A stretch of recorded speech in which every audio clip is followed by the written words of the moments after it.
And thank you, everybody, for joining today's Retirement Genius Brainstorm webinar. I'm your host, Chris Orestis, the president of Retirement Genius. And today we're going to cover the topic of, is 1.25 million the right number to retire? A very timely topic. Anxious Americans surveyed recently said that was the number they needed. The question is that the reality?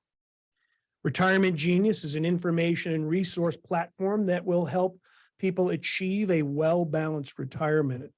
We work on financial strategies, health and long-term care security, and lifestyle enrichment to bring together all of the components that will make a well-balanced retirement so that people can achieve what they all deserve, the ability to retire like a genius. So it is no surprise to hear today that Americans have grown anxious about what it's going to take to sustain a retirement, whether they're coming into retirement or they're living in retirement now. There has become a lot of nervousness over the last couple of years, particularly since 2020, as people have felt the impact of COVID and political instability and inflation. People that were recently surveyed said they felt it would take today having $1.25 million net in your hands to be able to retire. The reality is most people are not going to be able to save this level of retirement funds. It is not many people in the United States that are going to save a net $1.25 million. In fact, half of Americans are overly reliant on Social Security to pay half to, if not more, of their retirement income every month. So the question you have to ask is a number like 1.25 million the right number? And what role is it reasonable to rely on Social Security and Medicare to play in building a secure retirement? What can people do to beat the odds and retire like a genius? And that's what we want to talk about today. So first question, are people saving enough for retirement? Well, a recent Federal Reserve survey showed that the average amount in U.S. retirement accounts today across all age brackets is $65,000. For people ages 55 to 65, they were at the top of the scale with an average of $135,000 saved for their retirement. And people that were at 35 and under were at the bottom of the scale with an average of about $13,000 saved. These numbers are nowhere close to what it's going to take to be able to save $1.25 million. So the question is, does it make sense to peg an arbitrary number like 1.25 million? Well, I say instead, people should be focusing on a target percentage of their income to replace, and a solid replacement income percentage of somebody's peak earnings would be 70%. So for somebody, saving 1.25 million may be well out of their range, but being able to potentially replace 70% of their income with a combination of savings, entitlements, other potential resources of income coming in, all combined to maybe replace 70% of their income, could be a more realistic target. So what does it take to save enough to replace 70% of your income? Well, if you started saving at the age of 35 to replace 70% of your income, you'd need to save about a quarter of your income on an annual basis. And just as an example of how extreme the impact of time is on somebody's savings, the growth of their savings for retirement, if you waited 10 years until age 45 to start saving to hit the 70% mark, you'd have to be saving half your income for the remainder of your income producing years to get to that point. So just another example of why the earlier people are saving and investing for retirement, the more they're going to benefit from the growth of that money over time, particularly using tax deferred vehicles, compound interest, and riding the ups and downs of the stock market. But the reality is Social Security really is the primary source of retirement income for the majority of people in this country. Social Security in 2021 paid out $1.2 trillion in benefits to 70 million people. Social Security provides at least 90% of income for about a quarter of all retired people who are on Social Security. About half the people that are on Social Security rely on Social Security to be about 50% or more of their income. A quarter of people rely on it to be 90% or more of their income. And also, on top of that, remember that once people turn 65, they also have the opportunity to benefit from Medicare covering healthcare needs. But remember, it does not cover long-term care, which can be hugely expensive. Also, for a lot of people, they don't factor in the reality of the out-of-pocket costs that are required to be on Medicare. Medicare enrollment requires premiums. It requires co-pays, co-insurance, in-network, out-of-network. It's very much like replacing a workplace health insurance plan. There's a lot of similarities to it. It is not free healthcare. People are paying into it with their taxes, but then they are going to be paying into it while they're using it as well. A recent Go Banking Rate survey found that 20% of Americans are planning to rely on Social Security to fund their entire retirement. Again, playing into that outsized proportion of Americans who rely on Social Security to fund half or more of their retirement income. 31% of people are saying it's going to need to cover at least half of their retirement costs. So very much in line, people surveyed to the reality of what the yearly use of Social Security benefits plays out. But here's the deal. Social Security shouldn't be looked at as the sole source of anyone's retirement income. It's always been intended to just be sort of a safety net, a baseline of supplemental income to a retiree's savings, investments, and or maybe a pension. Think about this, the average monthly benefit paid out across all the people receiving Social Security is about $1,600 a month. That's just barely above the national poverty level of $1,452 for a two-person household. So relying on a $1,600 a month income for somebody's retirement is really, really impractical. And too many people think between Social Security and Medicare, they've paid into it, and now they're going to get everything they need back to live off of it, and it's just not the case. So with the limitations of Social Security, but it's such a big role in so many people's retirements, let's go over 7 strategies to help people get the most out of their Social Security benefit. What can you do to at least make sure you're getting the most out of this benefit? I would say it starts with what age you start collecting Social Security. You can start at the age of 62, but the longer you wait up to the age of 70, the more you're going to get on a monthly basis. And remember, once you start collecting Social Security at whatever age and at whatever amount, that locks in, and that's it for the rest of your life. So as of this year, the maximum benefit that a person would get who started collecting at full retirement age is $3,345. But if they were to wait a bit longer to get to the age of 70, they would actually get to the maximum level of $4,194. Conversely, if they started collecting it at the earliest age that they could, age 62, they're going to be locking in $2,364 a month. So there's a huge difference between being able to collect at the minimum entry age, your full retirement age, or even waiting to the maximum age of 70 to start collecting. Look at the difference, almost double from 62 to age 70. So the longer somebody can hold out and wait, the more they're going to collect. And these are numbers that you are locking in. Once you're collecting, except for some extraneous circumstances, you've locked this in, and there's no unwinding it. Now, a person can continue to generate income while they're on Social Security, and I'm always a huge proponent of not just retiring and stopping. Don't come to a full stop. You want to keep doing productive things that bring real meaning and value to your life. I always say retirement's about stopping doing what you have to do and starting to do what you want to do. And if what you want to do can generate some income, all the better. Because if you can continue to still bring in some money in retirement for as long as possible, then you're stretching the value of all the money you've saved for retirement. Now, for Social Security, there are tax implications you've got to be aware of.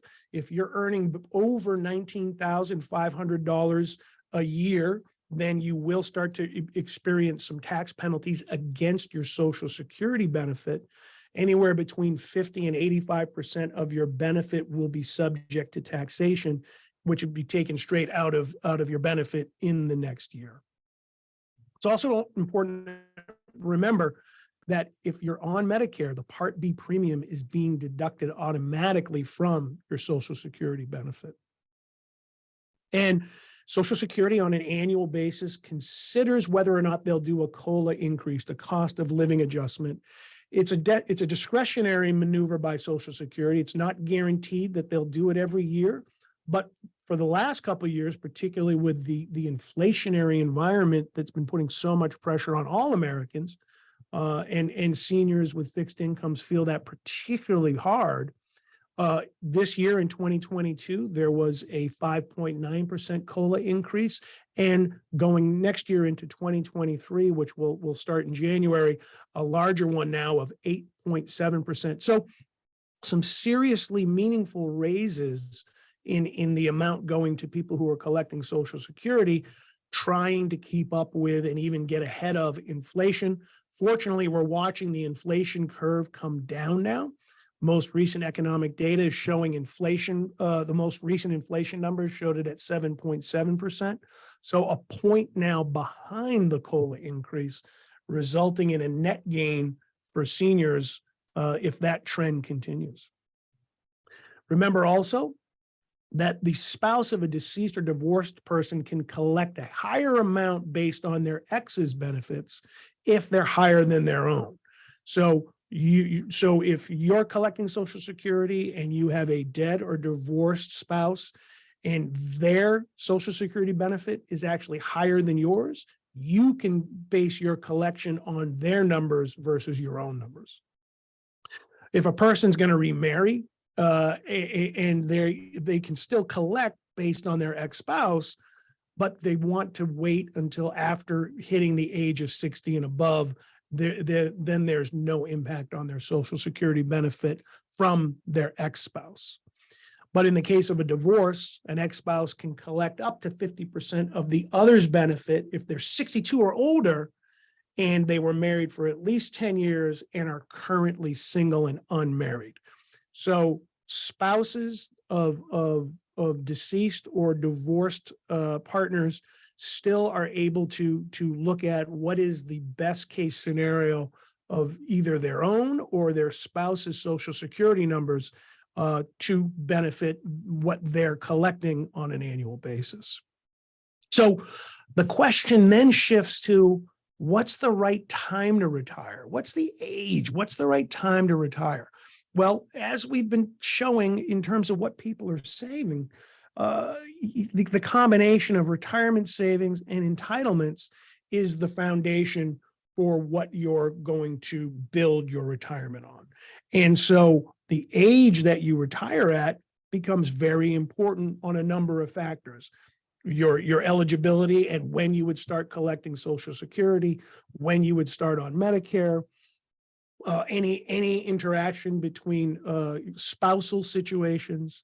So it makes early retirement problematic for many people, because stopping your best earning years in your 50s or your 60s really will draw down on what you've been able to save. Those, an additional 5, 10 plus years of investing, saving, and in some cases delaying the age, particularly where you would start collecting Social Security, can make a huge difference on what your retirement resources are going to be for years to come. Having that additional time is going to be very important, and doing the math becomes critical in whether or not you're going to be struggling in retirement, or maybe you're going to put yourself in a much better financial position by having maybe just waited an extra few years. The more that people are able to put away in tax advantaged vehicles, such as IRAs and 401ks, the longer those funds can grow tax deferred, the better off their retirement's going to be. And a great example that we pointed out earlier is if you started saving at 35 versus 45 to get to the point when you could replace 70% of your income. The ability to put tax, sometimes pre-tax dollars, into retirement vehicles that are going to grow tax deferred for an additional 10, 15, 20 years can make a huge difference on what you're going to retire with. Other important considerations about the right time, right age to retire, as we've pointed out, when you would take Social Security, when you would start on Medicare, when you would start actually tapping into those funds. If you tap in too early, there's penalties involved. If you wait too late, there's penalties involved. And things like how you can be a candidate to tap into alternative funding vehicles, things like reverse mortgages, life settlements, veterans aid benefits. There are a number of age factors around tapping into these alternative funding sources that could become a critical part of putting together your entire retirement financial foundation. For example, as we pointed out, the earlier you start taking Social Security, the less you're going to get. Waiting up to the age of 70 is a great maneuver if you've positioned yourself financially to be able to do so. Anyone who qualifies for Medicaid, that starts at age 65. But if you were to retire early and then have to bridge a period between, let's say you were retiring at 62, because you decided that you were going to take Social Security at 62, retire, you still got to wait till 65 before you're on Medicare. And oh, by the way, you also locked in the lowest possible amount you could have gotten for Social Security. If you're disabled or receiving long-term care and you're a veteran, you can qualify for VA benefits to help pay for that starting at the age of 65. The youngest you can start tapping into your IRA or 401ks without penalties is age 59 and a half, unless you have certain emergency exceptions that you qualify for. But remember, by the age of 72, you've got to start taking your required minimum distributions, or you're looking at some substantial tax penalties for delaying the time that you're required to start taking your minimum distribution. Now, the good news is there's legislation in the Secure Act that would raise those ages from 72 over the next 10 years up to 74. Another consideration around the right time to retire, as I said, was tapping into those alternative funding vehicles, taking advantage of assets such as your home through a reverse mortgage, your life insurance policy through a life settlement, your veteran status through the VA benefits that you could access. But there are age considerations around those, although life settlements is a little bit squishier on age, because in the end, life settlements really is about your health and the type of policy and the cost of that policy if you were to sell it off through a life settlement to the new buyer. So there's a little bit of wiggle room on age, but for the most part, reverse mortgages are 62, life settlements are 65, VA benefits are, when it comes to LTC and disability, 65. So these are the kinds of additional areas of expertise as an advisor you want to have knowledge and be able to communicate with your clients. So the more you can do to help educate them to understanding the reality of the landscape that they're operating in to build their retirement, the better off they're going to be able to take advantage of the time and resources that can be on their side. I always say to advisors, and remember this, you really want to put yourself in a position where you're an expert and you're able to talk about more than just a product you're trying to sell. You want to be able to understand the context, the environment in which those services, those financial products that you're able to offer are a part of. It's a broader landscape. There's a number of different pieces to the puzzle that have to be put together, that have to be understood. And the more you're in a position to operate on the playing field of knowing all of these pieces, the more successful you're going to be, the better your advice is going to be, the more trusting that the people who are receiving your information are going to feel that you're operating from a holistic standpoint versus you're just trying to sell them a product that you're going to benefit from.